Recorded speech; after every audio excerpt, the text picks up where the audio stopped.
This channel does not promote any violent, harmful, or illegal activities. All content provided by this channel is meant for an educational purpose only.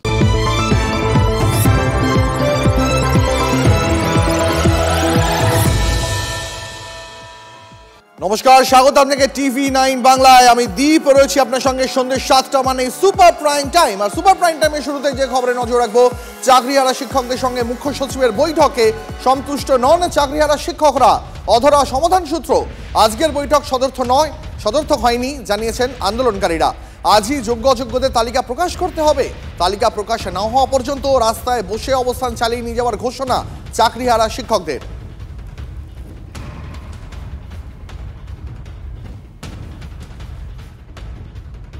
সেই মূল দাবিটা ছিল আজকে tainted আনটেন্টেডদের certified list প্রকাশ করতেই হবে। OMR যেগুলো হাইকোর্টের division bench বলেছিল পাবলিশ করতে, সেগুলো যেন পাবলিশ করা হয়, তার ভিত্তিতে রিপ্যানেলের দাবি আমরা রেখেছি। এবং তৃতীয়ত, একদম অকপটে আমরা এরকম ভাবেই বলেছি যে রাজ্য সরকারের দুর্নীতির জন্য আজকে আমাদের চাকরি গেছে, সেই রাজ্য সরকারকেই যে কোনো মূল্যে আমাদেরকে পুনর্বহাল করাতে হবে এবং সেটা রিভিউয়ের মাধ্যমে। এই তিনটে মূল দাবি আজকে আমাদের ছিল।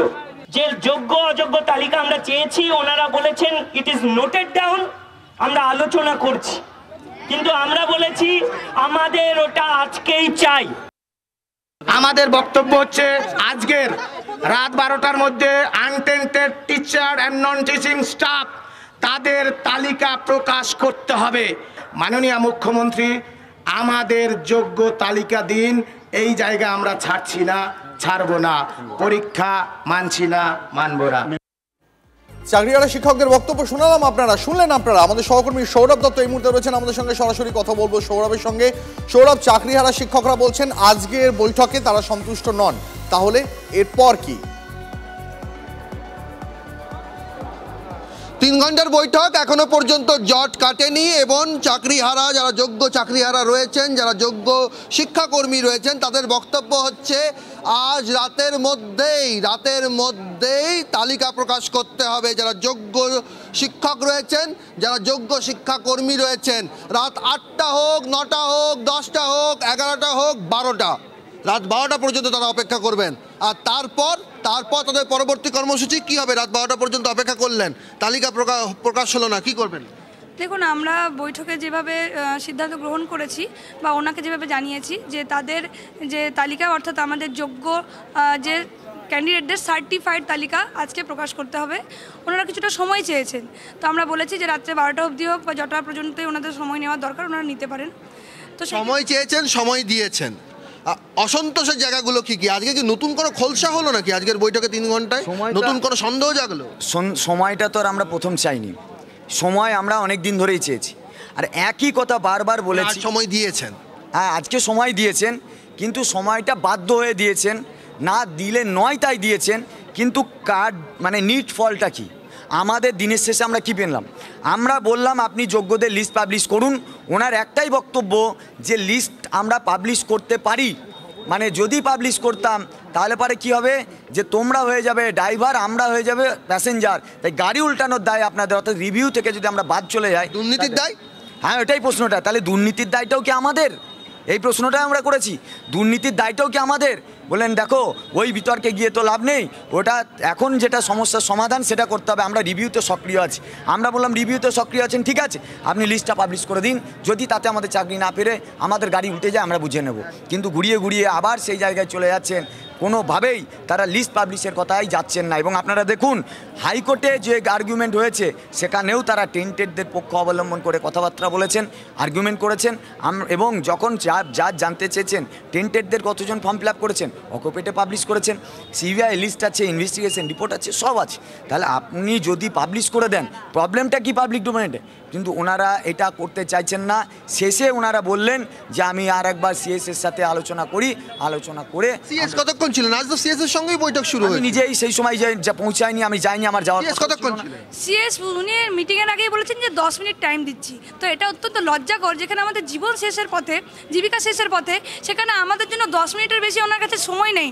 তাহলে তিনি আমাদের জন্য আর কি করবেন তার কিন্তু প্রমাণ তিনি নিজেই দিলেন। মুখ্য সচিবের সঙ্গে কথা বলতে চেয়েছেন শিক্ষা সচিব, প্রিন্সিপাল সেক্রেটারি, এডুকেশন ডিপার্টমেন্ট, তিনি তার জন্য আপনারা অপেক্ষা করছেন। তো আজকে তো মুখ্য সচিবই বৈঠক শুরু করেছিলেন, তাহলে আবার কেন কথা বলতে যেতে হলো?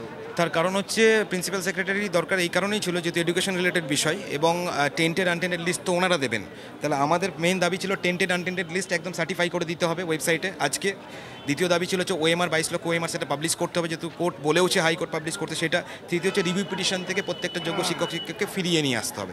এই তিনটে মেইন দাবি আমরা বলেছি। তখন থাকবেন রাস্তায়? এইখানে আমরা ওনাদেরকে টাইম দিয়ে এসেছি মোটামুটি রাতটা, আমরা যতক্ষণ পর্যন্ত আমরা লিস্ট দিচ্ছেন আমরা এখানে আছি। বুঝতে পেরেছি।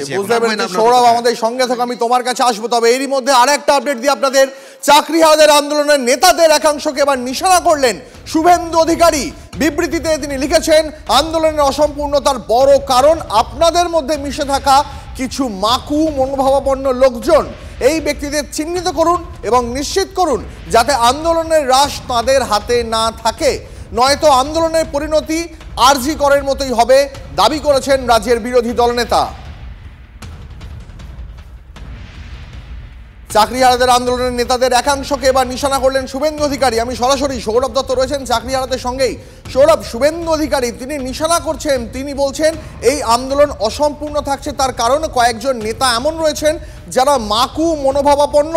কি বলবেন চাকরিহারারা যারা আজকে রাস্তায় নেমে দিনভর আন্দোলন করছেন? আন্দোলন অসম্পূর্ণ থাকছে তার কারণ এই আন্দোলন মাকু মনোভাবাপন্নদের দ্বারা পরিচালিত হচ্ছে। বিরোধী দলনেতা শুভেন্দু অধিকারী বলছেন যতক্ষণ না পর্যন্ত এই বিষয়টি, যে মাকু মনোভাবাপন্ন ব্যক্তিদের হাত থেকে আন্দোলনের রাশ বেরোচ্ছে, ততদিন পর্যন্ত এই আন্দোলনের কোনো পরিণতি নেই, এটা আরজি করের মতো। দেখুন, আমরা কোনো রাজনৈতিক কথা বলতে চাইছি না, আমরা কোনো রাজনৈতিক কথা আমরা বলতে চাইছি না, আমরা কোনো রাজনৈতিক কথা বলতে আগ্রহী ছিলাম না। কিন্তু যেহেতু আমাদের বলতে বাধ্য হতে হচ্ছে, মাকু মানে উনি ইঙ্গিত করলেন, মাকু মানে উনি ইঙ্গিত করতে চাইলেন যে মার্কসিস্ট, তার মানে আমরা সিপিএমকে ধরতে পারি। আমরা যদি একটু খোলসা করি ব্যাপারটাতে, তাহলে আমার কাছে প্রশ্ন হচ্ছে, কোর্ট রুমে কারা আমাদের বিরুদ্ধে ছিল না? কোর্ট রুমে সবাই আমাদের বিরুদ্ধে ছিল। এবং আচ্ছা ঠিক আছে, বলুন তো, তৃণমূলের দুর্নীতি, তৃণমূল সরকারের দুর্নীতি, সেই দুর্নীতিতে সুপ্রিম কোর্টে যখন গেলাম আমরা দেখলাম বিজেপি এবং সিপিএমের উকিল ঐক্যবদ্ধভাবে প্যানেল ক্যান্সেল চাইলো। তাহলে রাজ্য সরকারকে ধুয়ে মুছে পরিষ্কার করলো কারা? এই দুটো দলের লয়ার। তার মানে এরা সবাই মিলেমিশে আছে। এই কারণে বলুন তো, মনিন্দর সিং, হরিশ সালভের মতো লয়ারদের কার বাপের টাকা দিয়ে দেওয়া হলো? কোথা থেকে এলো ওই টাকা? ওয়েটিং ক্যান্ডিডেটের তো টাকা নেই, তারা তো টাকা দিয়ে ওই লয়ারকে পোষেনি, কোন ফান্ড থেকে সেই টাকা এলো? তার মানে রাজ্য সরকারকে এই যে পরীক্ষা নেওয়ার দিকে এগিয়ে গেল, প্যানেলটা ক্যান্সেল করে দিয়ে লাভটা কার হলো? কারণটা কি শুনে রাখুন, সমস্ত দলের লোক, নেতা, মন্ত্রী একসাথে যুক্ত আছে এই নিয়োগ দুর্নীতির সাথে। যদি আমাদেরকে বলে দিয়ে দেওয়া হলো, তার মানে কি হলো? প্যানেলটা ধুয়ে মুছে গেল। মমতা ব্যানার্জির দলের ক্যাবিনেট মন্ত্রী এবং এক্স মিনিস্টাররা, এক্স এমএলএরা সবাই মেচে গেল। কারণটা কি? কারণটা বাঁচলো এই কারণে যে যদি আমাদেরকে সেগ্রিগেশন করে দেওয়া হতো, মানে অযোগ্যদের আলাদা করে দেওয়া হতো। তাত্ত্বিক বিষয়, বিরোধী দলনেতা শুভেন্দু অধিকারী স্পষ্টভাবে বলছে যে এই আন্দোলনের পরিণতি আরজি করের মতো হবে যদি না মাকু মনোভাবাপন্ন ব্যক্তিদের হাত থেকে এই আন্দোলন বেরিয়ে আসে। মাকু মনোভাবাপন্ন কারা সেটাই তো আমরা জানি না। এক, দু নম্বর বিষয়, ওটাই তো আমি বলতে চাইলাম। তাহলে আমার প্রশ্ন হচ্ছে, এই আন্দোলনে উনি কিভাবে কি দেখলেন এটাও বুঝলাম না। আমাদের পক্ষে কোনো রাজনৈতিক দল, কোনো বিরোধী দল কোনোভাবেই কি এক নম্বর ভাবে কোনোভাবেই আমাদের পক্ষ অবলম্বনে, তাহলে বিরোধী দলের কাছেও আমাদের রিকোয়েস্ট যে আমাদের পক্ষ অবলম্বনে আমাদের দাবি নিয়ে একটা নবান্ন অভিযান করুন। বুঝতে পেরেছি সৌরভ, নজর থাকবে সৌরভ, আমাদের সঙ্গে থাকো এই মুহূর্তে। এর পাশাপাশি সৌরভের পাশাপাশি আমাদের আরেক সহকর্মী আমাদের সঙ্গে রয়েছেন সুজয় মল্লিক ফটক থেকে রয়েছেন। সুজয়, আজ মুখ্য সচিবের সঙ্গে বৈঠকের পর চাকরিহারারা সন্তুষ্ট নন, তারা কি বলছেন সরাসরি তাদের মুখ থেকে শুনবো। এর পাশাপাশি তুমি জানাচ্ছিলে সেখানে নতুন করে পুলিশ মোতায়েন করা হয়েছে, এই মুহূর্তে পরিস্থিতি কি? দেখো, কিছু সময়ের মধ্যেই পরিস্থিতিটা পাল্টে গেল। তার কারণ আন্দোলনরত শিক্ষকরা বলেছিলেন যতক্ষণ না পর্যন্ত ওয়েবসাইটে সমস্ত মিরর ইমেজ প্রকাশ করা হচ্ছে ততক্ষণ পর্যন্ত তারা উঠবেন না, অর্থাৎ রাত দখল। সেই ঘোষণা কিছু সময়ের মধ্যেই হাওড়া সিটি পুলিশ থেকে যারা পদস্থ কর্তা 3 IPS অফিসার এবং আমরা দেখতে পাচ্ছি বিধাননগর পুলিশ কমিশনার, সেখান থেকেও অনিশ সরকার তিনি এখানে এসছেন এবং তারা যেটা বলছেন যে তারা আপাতত শিক্ষকদের সঙ্গে কথা বলবেন। তার কারণ শিক্ষকরা যে ঘোষণাটি করেছেন যে এখানে তারা বসবেন, সারা রাত থাকবেন, কার্যত রাত দখল করবেন, সেই বিষয়টিকে পুলিশ অনুমতি দেবে কিনা সেটা নিয়ে তারা ভাবনা চিন্তা করছেন। অর্থাৎ যারা শিক্ষকদের নেতা, যারা আন্দোলনের নেতৃত্বে রয়েছেন তাদের সঙ্গে তারা কথা বলবেন, তারা অপেক্ষা করছেন। আমার সহকর্মীকে বলবো, সুদীপকে বলবো আরও একবার একটু ছবিটা দেখানোর জন্য। হাওড়া সিটি পুলিশ এবং বিধাননগর পুলিশের শীর্ষকর্তারাও এখানে এসছেন, তারা অপেক্ষায় রয়েছেন, কথা বলবেন যারা আন্দোলনরত শিক্ষক সেই নেতৃত্বদের সঙ্গে। তারা চূড়ান্ত সিদ্ধান্ত, অর্থাৎ তারা রাস্তায় বসবেন কিনা, সারা রাত রাস্তায় থাকবেন কিনা, সেই ব্যাপারে তারা চূড়ান্ত সিদ্ধান্ত পুলিশকে জানানো হলেই তারপরে পুলিশের তরফ থেকে পরবর্তী পদক্ষেপ নেওয়া। পুলিশের তরফ থেকে যদি আপনাদের এই জমায়েতকে অবৈধ ঘোষণা করে উঠতে বলে, আপনারা উঠবেন? আমরা একটু আলোচনা করব, 10 মিনিট টাইম নিচ্ছি, আলোচনা করে আপনাদেরকে বাকি সব জানাবো, ঠিক আছে? আমাদের শীর্ষকর্তারা এসছেন, আপনার সাথে কথা বলবো। আমরা একটু আলোচনা করি, কারণ আজকে তো আমরা বলেছিলাম যে আমাদের লিস্ট পাবলিশ করার কথা, তো সেই জায়গায় ওনারা বলেছিলেন যে আমরা আলোচনা করছি সিএসের সঙ্গে আর একবার। তো কি রেজাল্ট আসছে স্যারেদেরকে জানাবেন বলেছিলেন, এখনও আমরা সে খবর পাইনি। শীর্ষকর্তারা এসছেন আপনাদের সঙ্গে এটাই কথা বলতে যে আপনারা চূড়ান্ত সিদ্ধান্ত কি আপনারা সারা রাত রাস্তায় থাকবেন বা থাকবেন কিনা? যদি থাকতে হয়, আমাদের তো ঘর বাড়ি রাস্তা সবই উচ্ছেদ হয়ে গেছে, আমরা তো রাস্তাতেই আছি, রাস্তাতে থাকবো। আর আজকের পরে আমরা একটা জিনিস জানিয়ে দিচ্ছি, যদি এই আন্দোলন আমাদের তুলতে হয় তাহলে আজকের পরে এই রকম জমায়েত নিয়ে আমরা আর কোনো ইনডোর মিটিংয়ে যাব না। এইটা আমরা বয়কট করলাম, ইনডোর মিটিংটাকে আজকে থেকে যা হবে রাস্তায় দেখা যাবে, এটা আমাদের লাস্ট ডিসিশন। যদি বল প্রয়োগ করে তুলে দেওয়া হয় আপনাদের? না, বল প্রয়োগ কি, আমরা নিজেরাই সিদ্ধান্ত নিচ্ছি তো যে আজকের পরে আমরা আবার আন্দোলন ডাকবো এবং তারপরে কিন্তু আর কোনো দিন আর কোনো ইনডোর মিটিংয়ে সিদ্ধান্ত হবে না, যা সিদ্ধান্ত হবে রাস্তায়, এটা আজকেই আমরা ডিক্লেয়ার করব, সব কিছু বয়কট হবে। আপনারা যখন ঘোষণা জানাচ্ছেন যে পরবর্তী সিদ্ধান্ত আপনার জানাতে হবে, লিস্ট বেরোবে এরকম কোনো ঘোষণা করবেন না, ঠিক আছে? আমরা কথা বলি একটু, আমাদের তো বক্তব্য এটা ছিল, কারণ আমরা তো ওখান থেকে এটাই শুনে এসেছি যে আমরা আলোচনা করি এবং সিদ্ধান্ত নিই। আমাদের স্পষ্ট বক্তব্য, যদি আজকে আমরা ফেলিওর হই, আজকে যদি আমাদেরকে এই মলম লাগানোর জন্য ডাকা হয়ে থাকে, আমি তো যাইনি, বাকিরা গিয়েছিল, সিএসের সাথে মিটিং হয়েছে সেই সময়, যে এই মলম লাগানোর জন্য যদি হয়, এর পরের দিন থেকে আমরা আর কোনো ইনডোর মিটিংয়ে, কারো ইনডোর মিটিংয়ে যাব না। যা ইনডোর মিটিং হবে সেই ইনডোর মিটিং আমরা বয়কট করব এবং রাস্তা থেকে আমরা সিদ্ধান্ত নেব, এইটুকুই শেষ কথা। পুলিশের বক্তব্য ছিল যে আপনারা বৈঠকে বলে আসেননি যে এখানে বসবেন, নেতৃত্বরা মিলে আমরা কথা বসবেন বলে আসেননি, এটা পুলিশ বলছে। আমরা বসে আছি তো। না, পুলিশ বলছে যে আপনারা ওই মিটিংয়ে বলেননি যে আপনারা রাত দখল করবেন। রাত দখল তো অনেক রকমভাবে হবে, রাত দখল হবে, দিন দখল হবে, অনেক কিছু হবে, আমরা সিদ্ধান্ত নেব। ওনারা কি বলছেন আমাদেরকে এখনো বলেননি, যে আজকে যে কথাটা ওনারা বলে এসেছিলেন, অর্থাৎ আমি ছবিটা দেখাতে বলবো, আরো একবার পুলিশের ছবিটা দেখাতে বলবো। অর্থাৎ দুপক্ষই আরো একবার আলোচনায় বসতে চলেছে। অর্থাৎ পুলিশের তরফ থেকে আমি ছবিটা দেখাচ্ছি, ডিসি রয়েছেন বিধাননগর কমিশনারেটের অনিশ সরকার এবং হাওড়া কমিশনারেট থেকেও 2 ডিসি পদমর্যাদার অফিসার এসেছেন। তারা এখানে কথা বলবেন, তারা আন্দোলনরত শিক্ষক যারা নেতৃত্ব তাদের সঙ্গে কথা বলবেন, বলে পরবর্তী সিদ্ধান্ত তারা এখানে অবস্থান করবেন কিনা। কিন্তু স্যার, আপনার কাছে একটু জানতে চাইবো, এটা তো হাওড়া কমিশনারেটের মধ্যে পড়ে, আপনি এখানে ডিউটিতে এসেছি, আমাকে কেন জিজ্ঞেস করছেন? ল অ্যান্ড অর্ডার, ওকে, সরাসরি বললেন যে ল অ্যান্ড অর্ডার ডিউটির জন্য এসেছেন, কিন্তু হাওড়া সিটি পুলিশের অন্য কর্তাদের দেখতে পাচ্ছি তারা এখানে চূড়ান্ত তাদের সিদ্ধান্তটা, যারা শিক্ষক রয়েছেন, শিক্ষকদের নেতৃত্বে যারা রয়েছেন তাদের সঙ্গে কথা বলে চূড়ান্ত সিদ্ধান্ত নিতে চাইছেন, জানতে চাইছেন যে তারা কি পদক্ষেপ নেবেন। তারপর আমি সরাসরি তাদের সঙ্গে কথোপকথনের ছবিটা একটু তুলে ধরার চেষ্টা করব। শিক্ষা দপ্তরটা কোথায়, কার কোন সরকারের, এসএসসিটা কোথায়, কোন সরকারের? তাহলে আমাদের তো এই বিশ্বাসের প্রশ্নটাই নেই। যেদিন আমরা সুপ্রিম কোর্টে হেরেছি, হাইকোর্টে হেরেছি, সেই বিশ্বাস নেই বলেই তো আমরা রাস্তায়, নাহলে তো ঘরে থাকতাম। আর কি মনে হয় যে চোরেদের পাশেই কি এই রাজ্য সরকার রয়েছে? যদি তাই না থাকে তাহলে লিস্ট পাবলিশ করছেন না কেন? আমরা তো বললাম, আজকে তো বললো যে লিস্ট পাবলিশ করলে তোমরা ড্রাইভার হয়ে যাবে, আমরা প্যাসেঞ্জার হয়ে যাবো, গাড়ি উল্টে যাওয়ার দায়িত্ব তোমাদের। তো আমরা বললাম ঠিক আছে। দেখতে পাচ্ছ যে সুজয় নজর থাকবে। পদস্থ কর্তা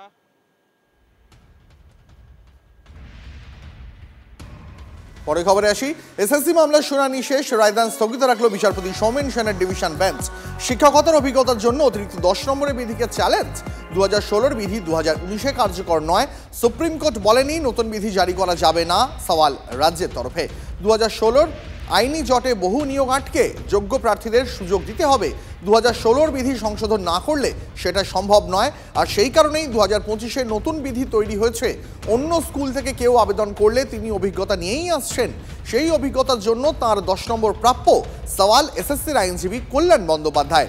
অযোগ্যদের ফের সুযোগ দিতেই নতুন বিধি এসএসসির, অযোগ্যদের ফেরাতেই 10 নম্বর পাইয়ে দেওয়ার ছক। আদালতের সওয়াল বিকাশ রঞ্জন ভট্টাচার্যর।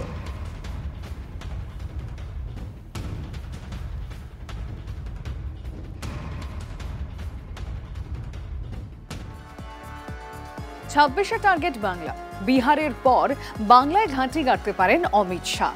আবার অন্যদিকে তৃণমূল কিন্তু এই নিয়ে খোঁচা দিচ্ছে যে বঙ্গ বিজেপিতে আস্থা নেই, সেই জন্য কেন্দ্রীয় নেতৃত্বকে বারবার বঙ্গে আসতে হচ্ছে।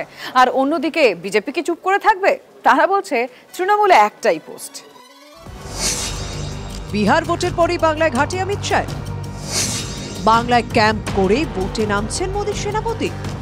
2026 সালে বিধানসভা নির্বাচনে বিজেপির পাখির চোখ বাংলা, তা বারবার স্পষ্ট করে দিয়েছেন অমিত শাহ। और मेरी बात कान खोलकर सुन लेना और याद कर कर घर में जाना। 2026 में तमिलनाडु और बंगाल में भारतीय जनता पार्टी और एनडीए की सरकार बनने जा रही। 21-এর বিধানসভা নির্বাচনের আগে ভোটের প্রচারে ঘন ঘন এ রাজ্যে আসতে দেখা গিয়েছে প্রধানমন্ত্রী নরেন্দ্র মোদী ও কেন্দ্রীয় স্বরাষ্ট্রমন্ত্রী অমিত শাহকে। অমিত শাহ দাবি করেছিলেন সেবার 200 পার করবে বিজেপি। तो भाई दीदी की विदाई जब करते हो तो धूमधाम के साथ 200 सीटों से विदाई करने का एक बार तय करना। কিন্তু তৃণমূল বিপুল সংখ্যাগরিষ্ঠতা নিয়ে ফের ক্ষমতায় আসে, কিন্তু এবার আর যাতায়াত নয়। বিজেপি সূত্রে খবর, ভোটের আগে বাংলায় বাড়ি ভাড়া নিয়ে টানা কয়েক মাস রাজনৈতিক কর্মসূচি চালাতে পারেন অমিত শাহ। নভেম্বরের মধ্যে বিহারের নির্বাচন প্রক্রিয়া শেষ হয়ে যাওয়ার কথা। ততদিনে বাংলায় পুজো পর্বও মিটে যাবে। তারপর বাংলায় ঘাঁটি গাড়তে পারেন শাহ। আর এ নিয়ে বঙ্গ বিজেপিকে খোঁচা দিতে ছাড়েনি তৃণমূল, পাল্টা জবাব দিয়েছে বিজেপিও। দেখুন, তাহলে তাদের কেন্দ্রীয় নেতৃত্ব, ন্যাশনাল এক্সিকিউটিভও বিশ্বাস রাখে না, আস্থা রাখে না বাংলার বিজেপি ইউনিটের উপরে। সুতরাং তাদের কোনো লোকাল নেতৃত্বই তৈরি হয়নি। আপনাদের ওখানে তো একটাই পোস্ট মমতা ব্যানার্জি, আমাদের পার্টিতে সেরকম নয়, আমাদের রেজিমেন্টেড পার্টি। আপনার দোষ নেই, আপনি বুঝতে পারবেন না। আমাদের মাননীয় গৃহমন্ত্রীজি এখনো আমার কাছে কোনো খবর নেই উনি আসবেন বলে। যদি উনি আসেন তাহলে এর থেকে ভালো খবর আমাদের কিছু হতে পারে না, কারণ আমাদের সমস্ত কাজটা না ডিসেন্ট্রালাইজড। বিজেপি ও তৃণমূল যুযুধান দুপক্ষকেই একযোগে নিশানা করেছেন অধীর চৌধুরী। ওদের দলের এত নেতা এত মন্ত্রী তৃণমূলের সেখানটাই দিদি ছাড়া হয় না। ওদের দলের এত মন্ত্রী এত নেতা কিন্তু সেখানে মোদী আর অমিত শাহ ছাড়া হয় না, যে যার পার্টির ব্যাপার এটা। ইতিমধ্যে বঙ্গ বিজেপি নতুন সভাপতি পেয়েছে। উত্তরবঙ্গ থেকে জেলা সফরও শুরু করেছেন তিনি। গুরুত্ব বাড়ছে প্রাক্তন রাজ্য সভাপতি দিলীপ ঘোষেরও। 18 জুলাই দুর্গাপুরে নরেন্দ্র মোদীর প্রশাসনিক কর্মসূচি ও সভা রয়েছে, সেখানে আমন্ত্রিত দিলীপ ঘোষও। এই পরিস্থিতিতে অমিত শাহের ভোকাল টনিক ও সরাসরি বাংলায় থেকে প্রচার বঙ্গ বিজেপিকে বাড়তি অক্সিজেন যোগাবে কি? প্রদীপ্ত কান্তি ঘোষের রিপোর্ট, TV9 বাংলা। এর আগে বারবার তিনি নিজেই চেয়েছেন, পরোক্ষে দু একবার তিনি তারিখও দিয়েছেন।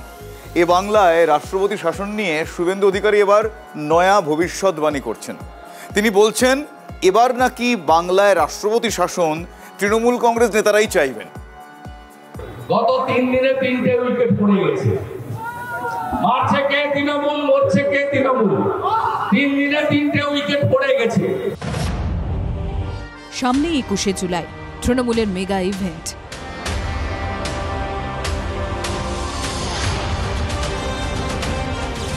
তার আগে রাজ্যে 3 জেলায় 3 তৃণমূল নেতা খুন। ইতিমধ্যে ভাঙড়ে তৃণমূল নেতা রাজ্জাক খান খুনের ঘটনায় গ্রেফতার হয়েছেন 3 তৃণমূল কর্মী। মালদাতেও তৃণমূল নেতা খুনে গ্রেফতার হয়েছেন আরেক তৃণমূল নেতা। এই পরিস্থিতিতে শুভেন্দু অধিকারীর দাবি, এবার তৃণমূলই নাকি রাষ্ট্রপতি শাসন চাইবে। হয়তো 2-1 দিনের মধ্যে তৃণমূলের নেতারাই বলতে শুরু করবেন যে রাষ্ট্রপতি শাসন করুন, নইলে আমরা নিজেরা বাঁচতে পারবো না। ভোট পরবর্তী হিংসা হোক বা মুর্শিদাবাদের হিংসা হোক, বারবার রাজ্যে রাষ্ট্রপতি শাসনের দাবি তুলেছে বিজেপি, বিশেষ করে শুভেন্দু অধিকারী। প্রেসিডেন্ট রুল করে আগে সমস্ত ধর্ষক, গুন্ডা, দুর্নীতিগ্রস্ত লোকদের পরিষ্কার করার পরে জনগণ ঠিক করবে কাদের হাতে দেবে। বাংলার গণতন্ত্র বাঁচাতে গেলে মণিপুরে হলে বাংলার হওয়া উচিত। আমরা ইলেকশন কমিশনকে বলবো ওই 2 মাস 2.5 মাস রাষ্ট্রপতি শাসনে নির্বাচন। সেই শুভেন্দুই রাষ্ট্রপতি শাসনের দাবিতে তৃণমূলকে এগিয়ে দিচ্ছেন। সুযোগ বুঝে শুভেন্দু অধিকারীকে পাল্টা কটাক্ষে বিঁধেছেন কুণাল ঘোষ। পাগল না মাথা খারাপ এদের? কোথাও কোনো বিচ্ছিন্ন ঘটনা ঘটলে সেগুলো পুলিশ দেখছে, তার সঙ্গে রাষ্ট্রপতি শাসনের কি সম্পর্ক? ভোটে তৃণমূলকে হারাতে পারে না বলে সব রাষ্ট্রপতি শাসন। বছর খুলে বিধানসভা ভোট, তার আগে দলের কন্দুল কাঁটার মতো বিঁধছে তৃণমূল শিবিরকে, যা নিয়ে খোঁচা দিয়েছেন অধীর চৌধুরীও। তৃণমূল একটা গ্যাং, তৃণমূল তার কোনো পার্টি না, গ্যাং ওয়ার, এটাকে বলতে পারেন গ্যাং ওয়ার। যেমন মাফিয়াদের মধ্যে যুদ্ধ হয়, গ্যাং ওয়ার, এটা একটা গ্যাং ওয়ার। ছোটখাটো মাফিয়া তো জেলায় জেলায় না। বিজেপির নতুন রাজ্য সভাপতি আবার বলছেন তৃণমূলকে বাঁচাতেই পরিবর্তনের প্রয়োজন। তৃণমূলকে তৃণমূলের হাত থেকে বাঁচানোর জন্যই তো এই সরকারটা বিসর্জন চাই। শুরু হয়েছিল বীরভূম থেকে। কলকাতায় ডেকে অনুব্রত, কাজল সহ গোটা কোর কমিটিকে এক হয়ে লড়ার নির্দেশ দিয়েছিলেন তৃণমূলের শীর্ষ নেতৃত্ব। কলকাতা থেকে ফিরেই 21শে জুলাইয়ের প্রস্তুতি বৈঠক আলাদা করে ডেকে বসেন আশিস বন্দ্যোপাধ্যায় আর অনুব্রত মণ্ডল। শেষ এক সপ্তাহে জেলায় জেলায় 21শে জুলাইয়ের একাধিক প্রস্তুতি সভায় ছবিটা বীরভূমের রিপ্লে মাত্র। গোষ্ঠীকন্দল ও খুনোখুনিতে জর্জরিত তৃণমূলের কাটা ঘায়ে নুনের ছিটে দিতেই কি শুভেন্দু শ্রমিকের 356 বিতর্ক আবার উস্কে দেওয়া? Bureau report, TV9 Bangla. RG Kar মেডিকেলে আর্থিক দুর্নীতি মামলায় চার্জ গঠনের নির্দেশ। সন্দীপ ঘোষ সহ 5 জনের বিরুদ্ধে চার্জ গঠনের নির্দেশ বিশেষ সিবিআই আদালতের। মামলা থেকে অব্যাহতি চেয়ে সন্দীপদের আবেদন খারিজ। প্রতারণা, জালিয়াতি, অপরাধমূলক ষড়যন্ত্রের ধারায় চার্জ গঠনের নির্দেশ আদালতের। 22শে জুলাই শুরু হবে সাক্ষ্য গ্রহণ। আরও একবার আমরা সরাসরি নজর রাখবো মল্লিক ফটকের দিকে। সেখান থেকে আমাদের সহকর্মী সুজয় রয়েছেন। চাকরিহারা শিক্ষকরা তারা বক্তব্য পেশ করছেন, শোনাবো আপনাদের সরাসরি। লাঠি খাবো কিন্তু কোনো ইনডোর আলোচনায় যাব না, কারণ এ নিয়ে আমাদের যে অভিজ্ঞতা, বারবার তারা আমাদেরকে ইনডোর আলোচনায় যাচ্ছে, যা হচ্ছে নিয়ে যাওয়া হচ্ছে এবং একটা মাখন লাগানো কথা বলা হচ্ছে, কিন্তু কাজের কাজ কিছু করা হচ্ছে না। তা আমরা আজ থেকে সরকারের সঙ্গে সমস্ত রকম আলোচনা, ইনডোর আলোচনাকে আমরা বয়কট করলাম। যা হবে রাস্তায় আন্দোলন হবে, রাস্তায় সিদ্ধান্ত হবে, মারধর, গুলি গালা, বোম বারুদ, যা কিছুই সরকার তার পুলিশ প্রশাসন যা করুক আমরা তার সম্মুখীন হব। আমরা আজকে এখান থেকে আন্দোলন প্রত্যাহার করব এবং এই সপ্তাহে আমরা আন্দোলন আবার নতুন করে ডাক দেবো, সংগঠিতভাবেই একভাবে হবে এবং আমরা আবার সেদিনকে এক জায়গায় হব। কিন্তু আবার বলে রাখি, আমরা আর কোনো আলোচনায় যাব না, কোন ইনডোর আলোচনা নয়। আপনারা নবান্নের বৈঠক সেরে এসে বলেছিলেন যতক্ষণ না পর্যন্ত লিস্ট প্রকাশ হবে রাস্তা ছাড়বেন না, আপনারা সিদ্ধান্ত বদল করলেন। এটাকে কেন আপনাদের পিছু হটা হিসেবে দেখা হবে না? না, কারণ দেখুন, লড়াই মানে এক পা এগিয়ে এক পা পিছিয়ে ঝাঁপ দেওয়ার মতো ব্যাপার। আমরা আশা ছিলাম যে ওনারা লিস্ট পাবলিশ করবেন, শেষ মুহূর্তে তারা বললেন যে লিস্ট পাবলিশ করতে আজকে পারছেন না। আমরা এই সপ্তাহের শেষে যেহেতু আবার আন্দোলন ডাকছি, মাঝখানে আমরা অপেক্ষা করছি তারা আজকে না পারলে কালকে বা পরশু পারেন কিনা, এবং এটাই আমাদের শেষ এবং শেষতম সুযোগ দেওয়া। এরপরে আমরা কোনো মিটিংয়েও যাব না, কোনো ইনডোর আলোচনাতেও যাব না, যা হবে একদম রাস্তায়।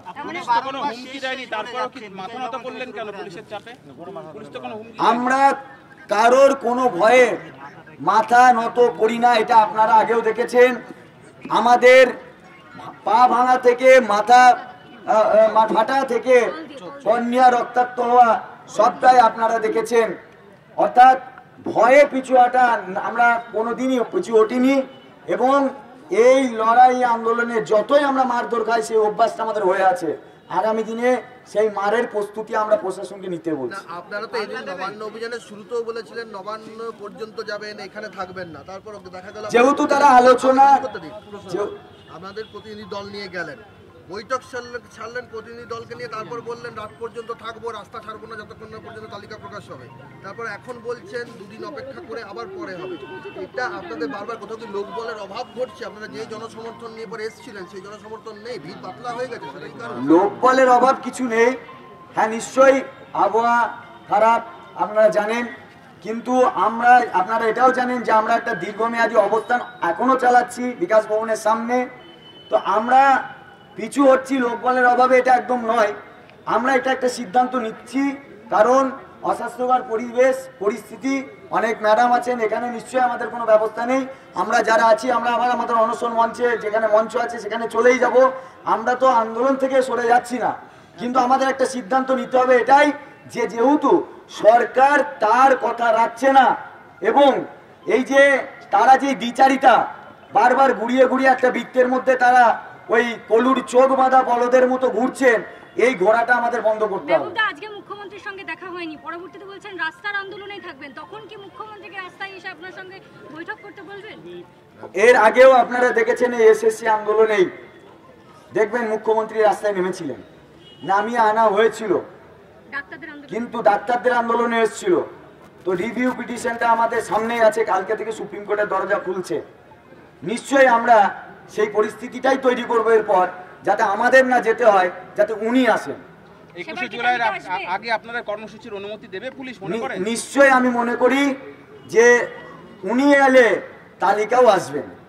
মনে করছেন মুখ্যমন্ত্রীর আদেশ ছাড়া তালিকা বেরোবে না, তাই তো? না, কারণ জায়গা থেকে আপনারা নিষ্ফল হাতে ফিরে এসেছেন। একদম, কারণ ওনার মানে নির্দেশ ছাড়া আমরা নিশ্চিত হয়ে গেছি যে পশ্চিমবাংলার গাছের পাতা নড়ে না, প্রশাসনিক গাছের পাতা। তাই উনি যদি মনে করতেন যে এটা পাবলিশ করবো, উনি করেননি। আমরা ইন্ডোরেও দেখেছি ওনাকে যখন বলা হয়েছিল যে আপনি লিস্ট পাবলিশের কথাটা বলুন দাঁড়িয়ে, উনি বলেছিলেন সেটা সুপ্রিম কোর্ট বলবে। সুপ্রিম কোর্ট বলবে না, আপনি বলুন, আপনি লিস্ট দিন, এটা আমাদের বারবার দাবি। তো আমরা লাস্ট বারের মতো এই ইনডোর মিটিং করলাম, আমরা সিদ্ধান্ত নিলাম যে আমরা আর কোন ইনডোর মিটিং নিয়ে থাকবো না। আমাদের যে ABCDE এবার আমরা ডাইরেক্ট জেড প্ল্যানে যাব। এবার মৃন্ময়দা আছেন, উনি বলবেন। না, একটা শেষ প্রশ্ন, 21 জুলাই রয়েছে সামনে, সেই যুক্তি দেখিয়ে যদি এই সপ্তাহে আপনাদের কর্মসূচির অনুমতি না দেওয়া হয়? আমরা অনুমতির ধারধারি না, আমাদের কোনো অনুমতির ধারধারি না আমরা। কারণ ভালো করে শুনুন, দুর্নীতিটা যদি নিয়ম বা আইন করে ফেলে সরকার, আর সেই নিয়মে বা সেই আইনে যদি আমাদের নিরপরাধীদের শাস্তি হয় এবং সুপ্রিম কোর্টেও যদি নিরপরাধীদের শাস্তি দেওয়া হয়, আর এটাও যদি আইন হয়, তাহলে সেই আইন অমান্য করার ক্ষমতা এবং অধিকার আমাদেরও আছে। আমরা কোনো আইনের আর ধার ধাচ্ছি না, আমরা আইন অমান্য করবো। মৃন্ময়দা আছেন, মৃন্ময়দা বলছেন। এবার অভিযানটা কি হবে? আগের মতো ওটা পরে জানিয়ে দেবে। টার্গেট কি এবার? অভিযানটা কোথায়? এরপরে আমরা যে অভিযানটা বাড়ি যাব, এবার মুখ্যমন্ত্রী বাড়ি যাব।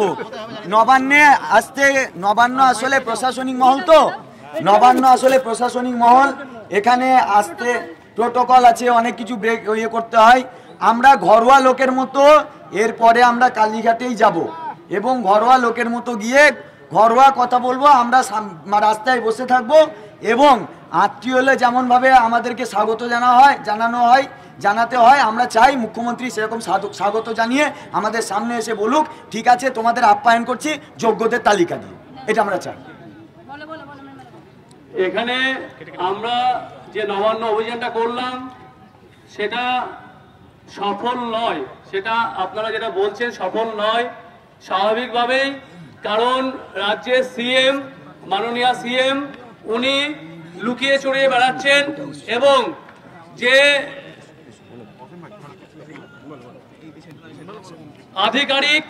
আধিকারিক ওনার কাছে টাইম নেই, উনি 10 মিনিট টাইম দিয়েছেন এবং উনি খুব ব্যস্ত।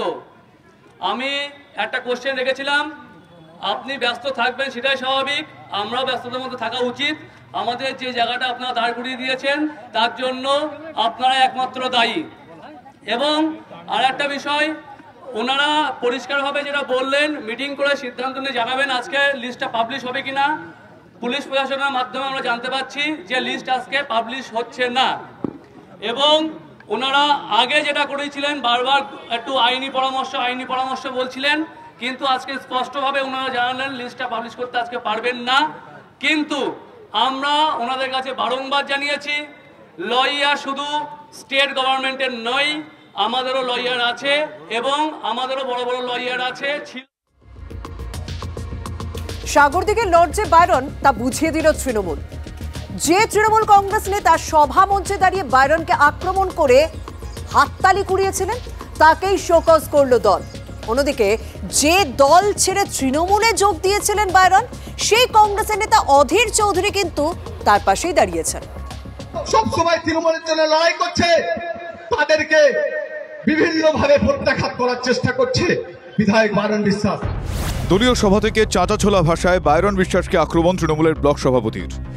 একদিনের মধ্যেই সাগরদিঘির ব্লক সভাপতিকে শোকজ করল দল। নূর মেহবুব আলমকে 3 দিনের মধ্যে জবাব দেওয়ার নির্দেশ দিয়েছে তৃণমূল কংগ্রেস। তৃণমূল বিধায়ক সুব্রত সাহার মৃত্যুর পর 2023 সালে উপনির্বাচন হয় সাগরদিঘিতে। সেই ভোটে তৃণমূলের হাত থেকে সাগরদিঘি আসন ছিনিয়ে নিয়েছিলেন বাম কংগ্রেস জোটের প্রার্থী বাইরন বিশ্বাস। একমাত্র কংগ্রেস বিধায়ক হয়েছিলেন তিনি। আর মাত্র 3 মাসের মধ্যেই অভিষেক বন্দ্যোপাধ্যায়ের হাত ধরে বাইরন বিশ্বাস যোগ দিয়েছিলেন তৃণমূল কংগ্রেসে। এহেন বাইরন বিশ্বাসকে নিশানা করেছেন সাগরদিঘি ব্লকের তৃণমূল ব্লক সভাপতি। তিনি দাবি করেছেন বাইরন নাকি সাগরদিঘিকে দ্বিতীয় ভাঙড় বানানোর চেষ্টা করছেন। সাগরদিঘি পরিকল্পনা ভাবে চক্রান্ত ভাবে করছে, দ্বিতীয় ভাঙড় করার চেষ্টা করছে। আমরা চাই না কোনো মায়ের কোল ভরে কাটতে, আমরা চাই না কোনো ভাই নষ্ট হতে। আর এরপরই তৃণমূল নেতাকে শোকজ নোটিশ পাঠালেন জঙ্গিপুর সাংগঠনিক জেলা সভাপতি খলিলুর রহমান। শুধু তাই নয়, মন্তব্যের ব্যাখ্যা না দিলে কঠোর পদক্ষেপের হুঁশিয়ারিও দেওয়া হয়েছে। শৃঙ্খলার মধ্যে থেকে সকলকে চলতে হবে, শৃঙ্খলার মধ্যে থেকে কথা বলতে, এবং বিশেষ করে অবাঞ্ছিত কথা বলার ক্ষেত্রে শৃঙ্খলার বাইরে বেরিয়ে কথা বলতে গেলে পার্টি কিন্তু তা সমর্থন করবে না, পার্টি তা মেনে নেবে না। এটা আমি রাজ্যে কমপ্লেন জানিয়ে দিয়েছি, রাজ্য কি নিচ্ছে খুব স্টেপ নেবে রাজ্য। আর জেলা সভাপতিকে যেটা ভালো লেগেছে করেছে, জেলা সভাপতিকে আমি কমপ্লেন করেছিলাম, হ্যাঁ শোকজ করেছেন আর কি, এবার দেখা যাক কি হয়। আর বেসিক্যালি আমাদের দলের যদি আমার কথার মাধ্যমে যদি কোনো রকম ভুল হয়ে থাকে বা কোনো অসুবিধা বোধ করতে থাকে, আমাদের দলের কোনো ক্ষতি হয়ে থাকে, তাহলে দলের কাছে তো একবার না 100 বার আমি মাথা নত করব। এই ঘটনায় তার প্রাক্তন দলের নেতা বলা চলে, যার হাত ধরে কংগ্রেসে আসা সেই অধীর রঞ্জন চৌধুরী কিন্তু বাইরন বিশ্বাসের পাশে দাঁড়িয়ে তৃণমূলকে আক্রমণ শানিয়েছেন। কংগ্রেসের বিধায়ক যাকে ভাঙিয়ে তৃণমূলে নিয়ে এসেছি, সেই বিধায়কের বারবারন্ত আমরা সহ্য করব। আমি বলবো সে বিধায়ক কিন্তু দুর্নীতিগ্রস্ত না, বাইরন বিশ্বাস কিন্তু চোর না, দুর্নীতিগ্রস্ত না, কাউকে খুন করার মতন ছেলেও না। তাকে ভয় দেখিয়ে, তার পরিবারকে ভয় দেখিয়ে আতঙ্ক তৈরি করে তাকে তৃণমূল তার দলে ভিড়িয়েছে। এবার তারও 12টা বাজাচ্ছে। এত বড় দল, এত বড় পরিবার, কোথাও কারুর ব্যক্তিগত কিছু প্রবলেম থাকতে পারে, এগুলো বড় কথা নয়। সামনে দেখবেন আবার বিধানসভা নির্বাচনে মমতা বন্দ্যোপাধ্যায়ের ছবি সামনে রেখে গোটা পরিবার, তৃণমূল পরিবার সবাই এক হয়ে রাস্তায় নেবে। সামনেই 21শে জুলাই জেলায় জেলায় মেগা সভার প্রস্তুতি পর্ব চলছে, আর সেখানেই বারবার প্রকাশ্যে চলে আসছে দলের আদি নব্যদ্বন্দ্ব। যদিও তৃণমূলের সাফাই বড় পরিবার এরকম হতেই পারে, তবে কি শীর্ষ নেতৃত্বের কথা নিচু তলার কর্মীদের কানে ঢুকছে না? কৌশিক ঘোষের রিপোর্ট, TV9 বাংলা। আর এবার যে খবরে নজর রাখবো, ভাঙড়ে তৃণমূল নেতা খুনে গ্রেপ্তার 3 তৃণমূল কর্মী। ধৃত 3 তৃণমূল কর্মী আজহারউদ্দিন, রাজু এবং কাঙাল। শওকত মোল্লার হাত ধরে গত বছর আইএসএফ ছেড়ে তৃণমূলে যোগ দেয় আজহারউদ্দিন। গতকাল রাতে পোলেরহাট থানা এলাকার একটি আবাসন থেকে আজহারউদ্দিন মোল্লাকে গ্রেপ্তার করে উত্তর কাশীপুর থানার পুলিশ। একাধিক পুলিশ কেস থাকায় গা ঢাকা দিয়ে থাকতো আজহারউদ্দিন। পুলিশের হাত থেকে বাঁচতেই তৃণমূলে আজহারউদ্দিন। রাজ্জাক খান খুনে আগেই তৃণমূল নেতা মুজাফফেলকে জেরা করে আজহারউদ্দিনের খোঁজ পায় পুলিশ। পুলিশের জালে ভাড়াটে খুনি রাজু মোল্লাও। এছাড়াও রাজ্জাকের ওপর নজরদারির দায়িত্বে ছিল কাঙাল।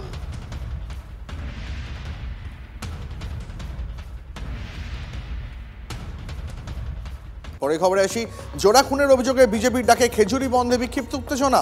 হিন্দু হত্যার অভিযোগ তুলে মিছিলে হাঁটলেন শুভেন্দু অধিকারী। দুপুর 2টোর পর বন্ধ প্রত্যাহারের ঘোষণা বিরোধী দল নেতার। বন্ধকে ঘিরে বিক্ষিপ্ত অশান্তি হয় বিভিন্ন জায়গায়। বাঁশগোড়া বাজারে লরি ভাঙচুর, গাড়ি আটকে দেন বিজেপি কর্মীরা। হেডিয়ার কাছে রাস্তা অবরোধ করেন বন্ধ সমর্থকরা। বেশ কিছুক্ষণ অবরুদ্ধ হয়ে পড়ে এলাকা। পুলিশ এসে অবরোধ তুলে দেয়। বন্ধ ছিল অধিকাংশ দোকানপাট। খেজুরিতে জোড়া দেহ উদ্ধারে হিন্দু হত্যার অভিযোগ তুলে সরব হয় বিজেপি। 17 জনের বিরুদ্ধে অভিযোগ দায়ের হলেও গ্রেপ্তারি শূন্য।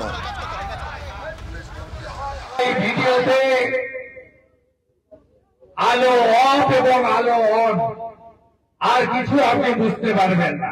গত লোকসভা ভোটে ঘাড় ধাক্কা মেরে ইলেকশন কমিশন সরিয়ে দিয়েছিল, আবার 26-এর ভোটের আগে ধার ধাক্কা মারবে। সেই দিবাকর ময়না তদন্তকারী ডাক্তারকে ফোন করেছে, বলছে আপনি লিখে দেন ইলেকট্রিক শকে মারা গেছে।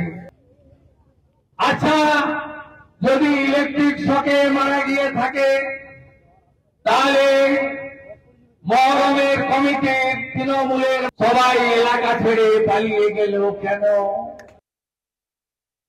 দক্ষিণবঙ্গে এবার নিম্নচাপের রক্তচক্ষু। রাজ্যে বৃষ্টি আর ঝাড়খণ্ডের জলে পরিস্থিতি আরও খারাপ হওয়ার আশঙ্কা। ইতিমধ্যেই একাধিক নদী বিপদসীমার উপর দিয়ে বইছে। পশ্চিম মেদিনীপুর এবং বাঁকুড়াতে ইতিমধ্যেই 9 জনের মৃত্যু হয়েছে। বানভাসী বাঁকুড়া, পশ্চিম মেদিনীপুর, হুগলি, তার মধ্যে নিম্নচাপের প্রবল বৃষ্টি।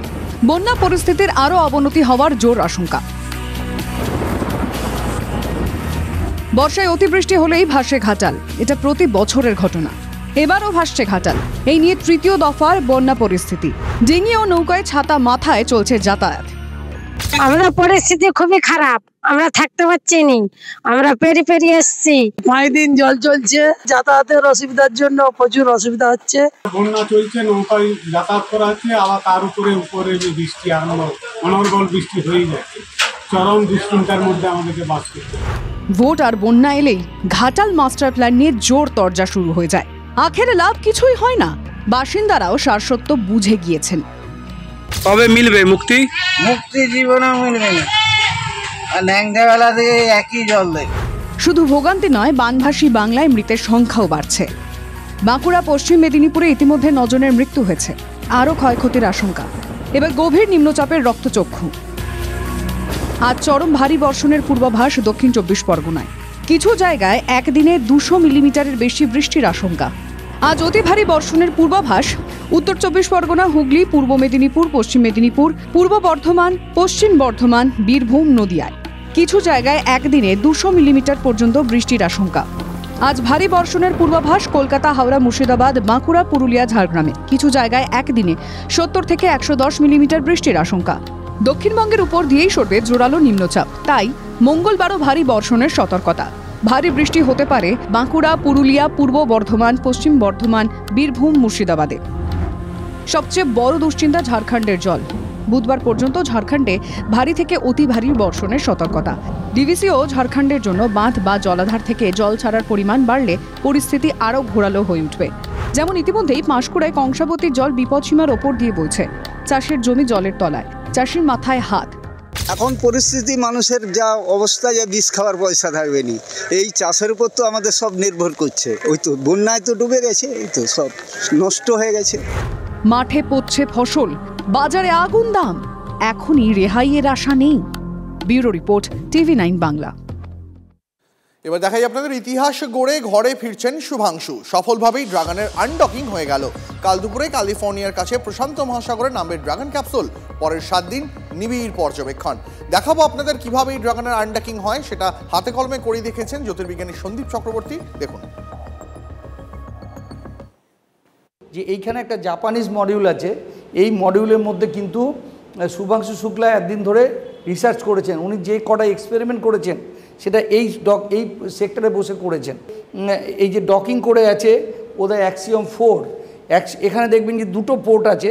একটা পোর্টে ক্রু মডিউল 10 মার্চ মাস থেকে ডকিং করে বসে আছে।